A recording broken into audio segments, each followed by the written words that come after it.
ang Makabayan Black sa pangunguna po ni Yusek Badoy, kung nandiyan ba si Yusek Badoy, ay inaakusahan po ang Makabayan Black ng terorista. Isang malaking akusasyon yan. At tinatawag kaming terorista, si Kanat.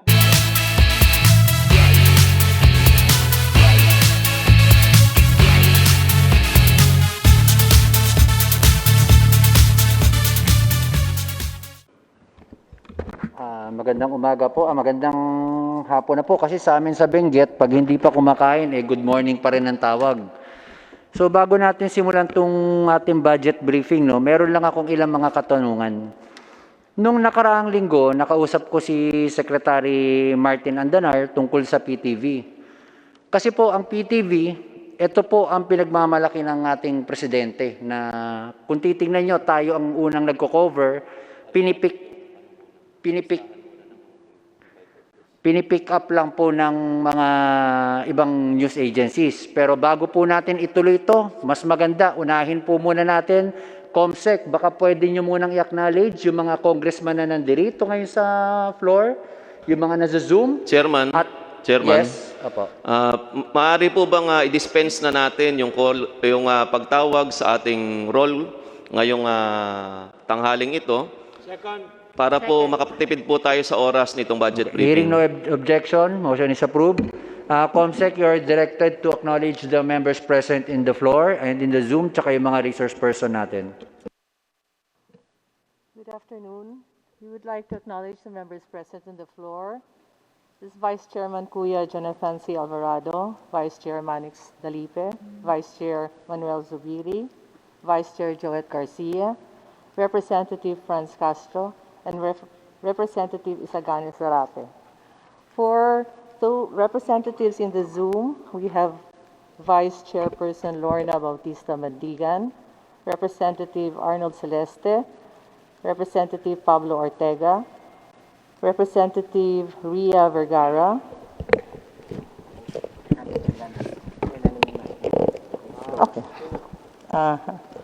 Representative Sergio Dagoo, Representative Josefina Talyado, Representative Godofredo Guya, Representative Cheryl De Losa Montalia, Representative Joy Tamunting, Representative Christine Singson Mihan, Representative Arlene Brosas, Representative Bernadette Herrera D, Representative Femia Kulyamat, Representative Florida Robes, Representative Precious Hipólito Castelo, and Representative Shari Antan.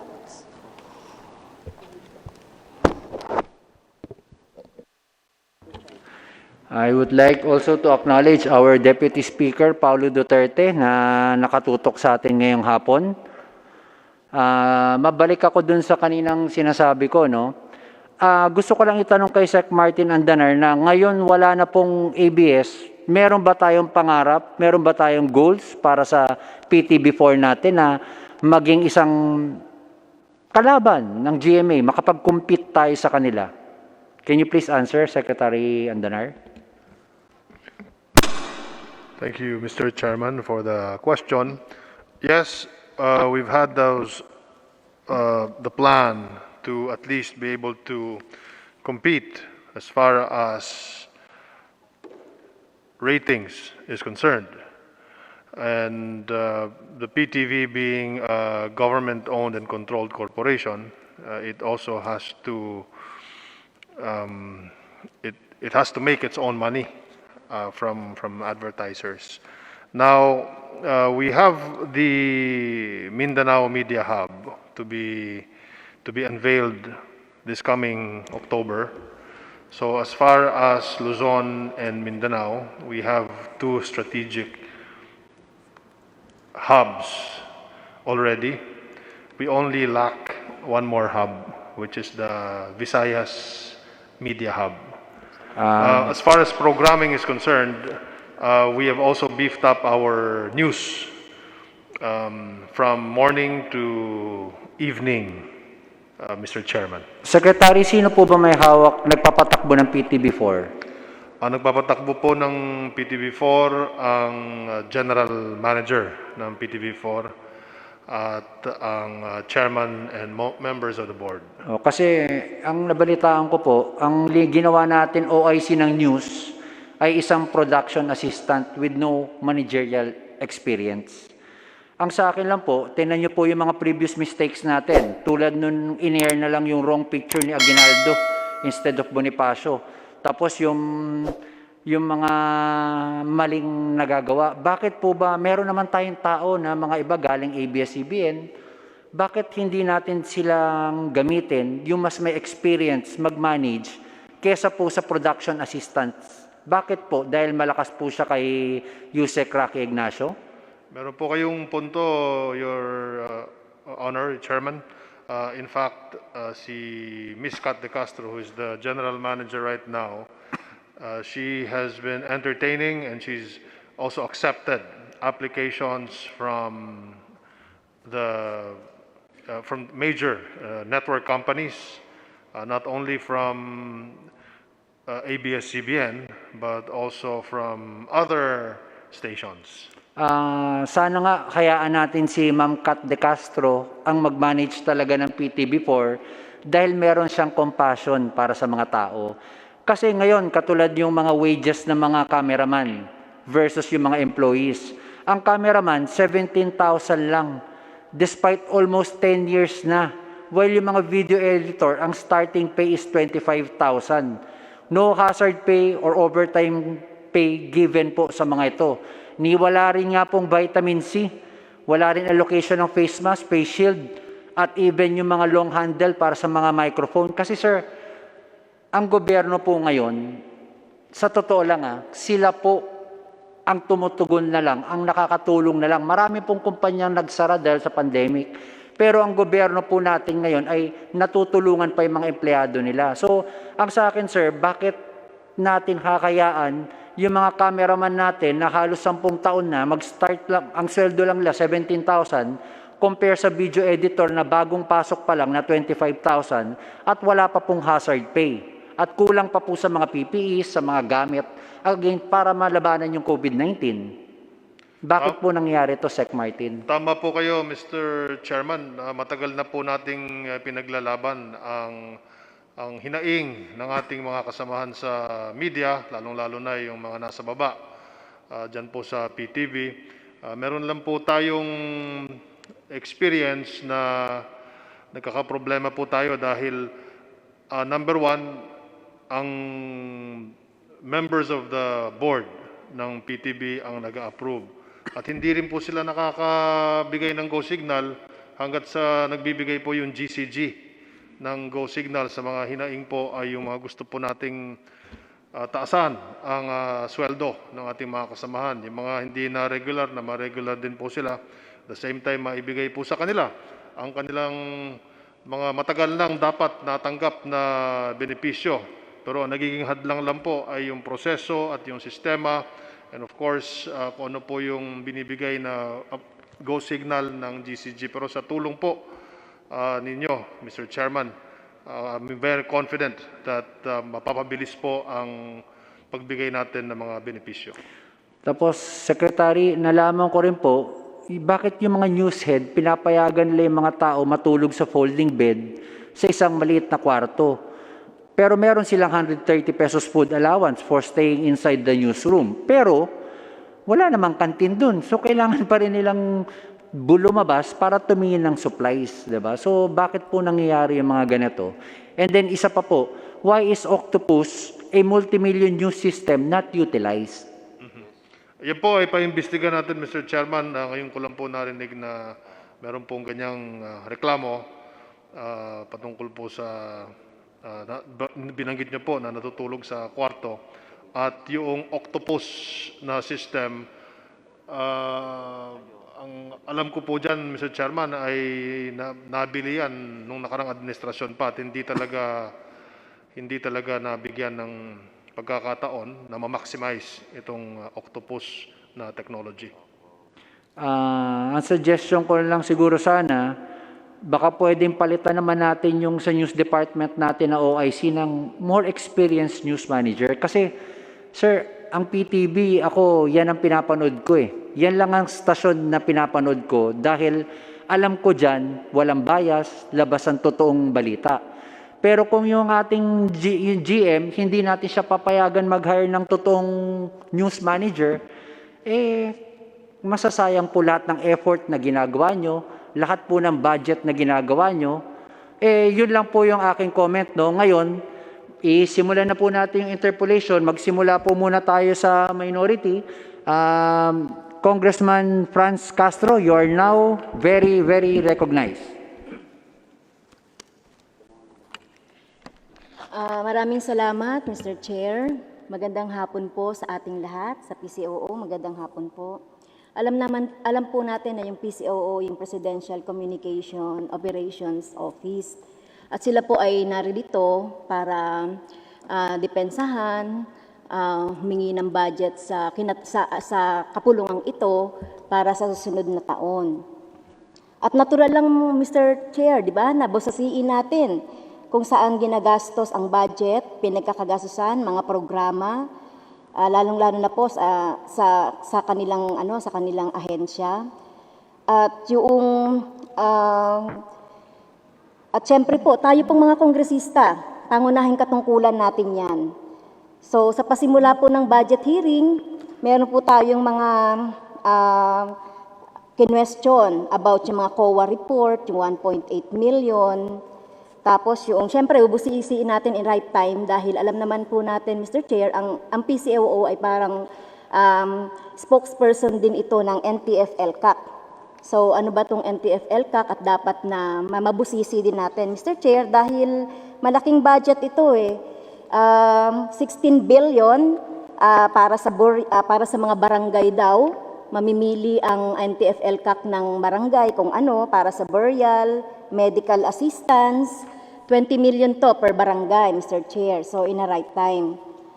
Pero, Mr. Chair, alam naman natin itong kapulungan na ito ay siya yung siya rin yung nagbibigay ng pondo.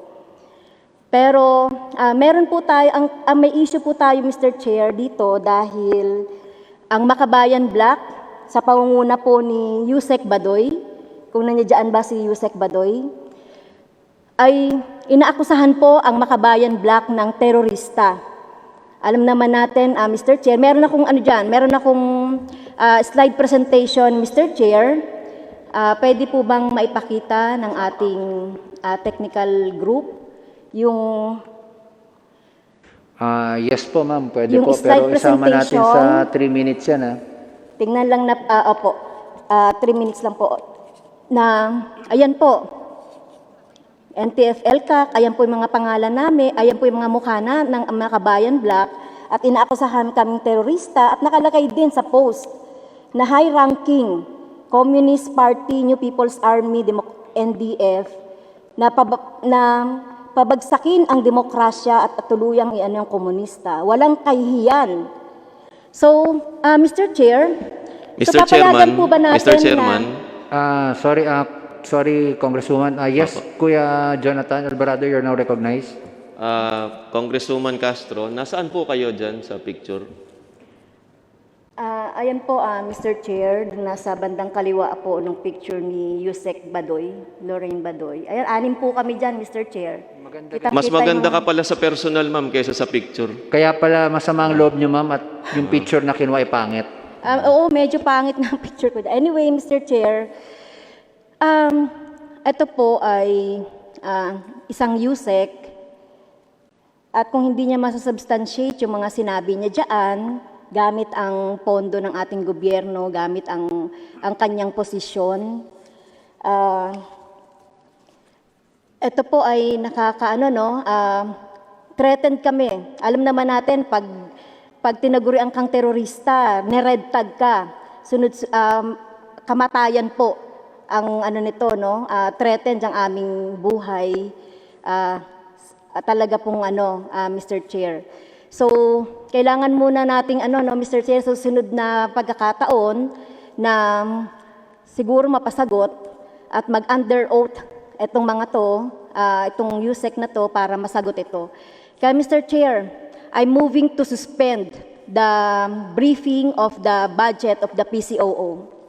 I second the motion, Mr. Chair. Is there any objection? Mr. Chair, Yes, Congressman Alvarado. ako po hindi nag-o-object pero pwede ba nating marinig muna yung sasabihin ni Secretary Andanar?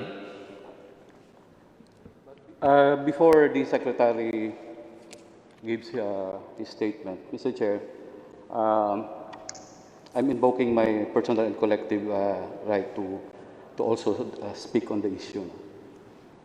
Tayo po rito mga mambabatas, no? Andito kami sa Kongreso, ginagawa ang aming gawain.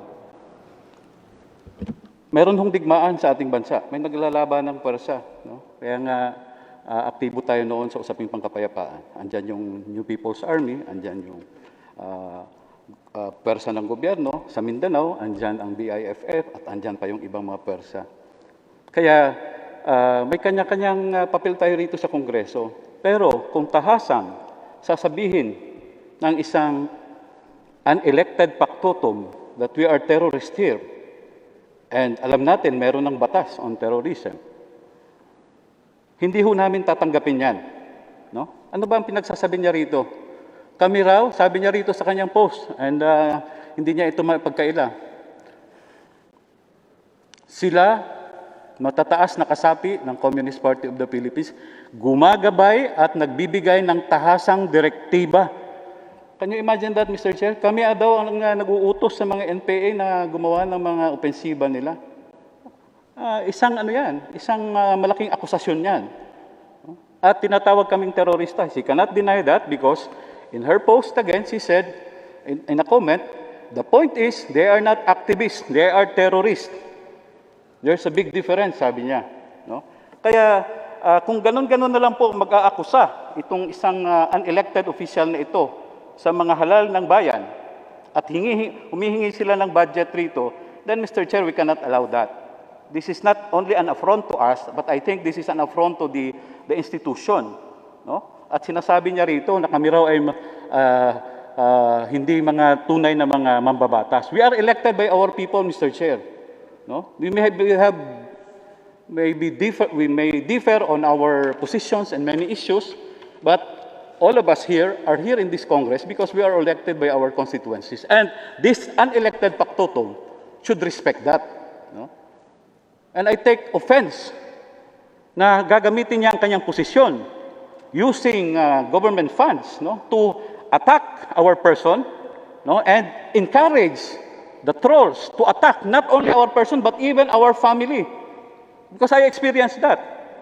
Dahil sa mga posting na ginagawa niya sa kanyang Facebook account, at nabasa ko doon, may mga threats against our person. So I hope, Mr. Chair, no, that this committee will take decisive action on this. And we will in fact take serious consideration on the budget being proposed by this office, PCOO, kung ganun-ganun lang din na ginagamit yung budget na ito sa pang-aatake, red tagging, terrorist tagging. Ang pinaka-latest na namatay dahil natag siya as terrorist was Sara Alvarez of Bacolod. He is a church worker, she is a church worker, kasama ni Bishop Almenasa yan sa mga gawain. She was shot. No? Yung mukha niya nasa tarpaulin, ni red tag. And you cannot just say, Ms. Badoy, na walang implication at walang mangyayari doon sa nire-red tag ninyo. And you have to be responsible for your postings, no? Pasensya na, Mr. Chair, no? I'm not supposed to I'm supposed to ask questions about the budget of PCO, the National Printing Office, PTB4, IBC 13, and several others, no? But itong araw-araw na ginagawa ni Badoy na terrorist tagging kami ay hindi katanggap-tanggap yan, Mr. Chair. Thank And you, I'm Mr. strongly seconding the motion of Representative Castro to suspend Yes, there's a pending consideration. motion, no, pero bago natin bago natin pakinggan ng maiksing mensahe ni Secretary Martin, ito po yung sinasabi ko kanina sa budget briefing ng DOLE na ang COVID, akala ko ito na yung kalaban natin . Ito na yung kalaban natin na pinakamahirap na hindi natin nakikita. Pero meron pa pala tayong kalaban na mas matindi pa sa COVID. Ito yung tinatawag na politika. Titirahin yung ating presidente, titirahin yung ating Vice President, titirahin yung mga congressman, titirahin yung mga executive. Hindi na po natapos ang politika kahit may COVID-19. Parang mas nananaig pa po ang pamumulitika kesa sa COVID-19. Nung unang dumating ang COVID-19, ang naisip ko baka katapusan ng mundo, ito na ang panahon para gumawa ng tama. Pero anong ginawa? Yung mga iba, naglagay ng larawan ang ating presidente nung humalik sa sahig ng isang nablas. 'Di ba? Ginawa ng dog food, ginawa siyang aso. So, yung pamumulitika, hindi na po natigil-tigil at nakaka-frustrate na po dahil hindi tayo magkaisa-isa bilang isang Pilipino kahit po may COVID-19. Ano po ba ang kailangan ibigay pa sa atin ng Diyos para magkaisa-isa tayo bilang iisang Pilipino? 'Di ba? Yun lang po yung aking frustrations lagi na COVID-19 na, politika pa rin, mamaya mababasa mo, fake news na naman. So hindi na natapos-tapos, mas nananaig to mga to kaysa sa COVID-19. Anyway, bigay ko muna yung kay Secretary Martin Andanar, yung pagkakataon na to explain briefly lang po para makapag-decide kami sa motions ng aming mga kasama. Secretary Andanar, you are now recognized. Thank you so much, Mr. Chairman, and I 100% agree with you. Let me first greet our congressman and congresswoman friend from the Bayan Muna, Congressman Zarate and Congresswoman Franz Castro.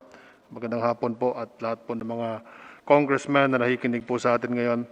Mr. Chairman, I would like to categorically say, before I give the floor, if you will agree with me. Secretary Martin, siguro kayo na lang muna magpaliwanag kasi we will decide on the motion pagkatapos nyo magpaliwanag lang. Okay, Mr. Chairman. I would like to categorically say that the Presidential Communications Operations Office, and with all of its attached agencies, is not the spokesperson of the NTF-ELCAC or for the President for that matter. The Presidential Communications Operations Office is a mere platform for the national government to use. The content does not come from the PCOO. It is the presidential spokesperson who creates the content. We merely distribute the content. The NTF-ELCAC, they have their own office. The NTF-ELCAC also creates their own content, but it is not distributed in the PCOO as a platform. As we have seen earlier, Mr. Chairman, on the graphic that was shown to us by our esteemed Congresswoman Franz Castro, it was a Facebook post of Undersecretary Badoy using her own Facebook page. It was not posted on the Presidential Communications Operations Office page, which has 2 million followers. It was not even posted on PTV, which has more than 2 million or 3 million followers, or the Philippine News Agency. That is my sentiment, Mr. Chairman. So whatever our esteemed Undersecretary Badoy, I mean, if she's given the right to answer, that is her own post on her page, and that is not to should not affect the rest of the Presidential Communications Operations Office budget, including the agency's budget, because these agencies, these monies is for the executive branch. This is for the PCOO to be able to disseminate information, especially now during the time of the pandemic. I cannot imagine not having any budget to help the national government, every Filipino, to disseminate the correct, the right information to avoid COVID-19. Thank you so much, Mr. Chairman. Okay, there is a pending motion duly seconded by Congressman Zarate. Any objection? Hearing none, briefing is suspended.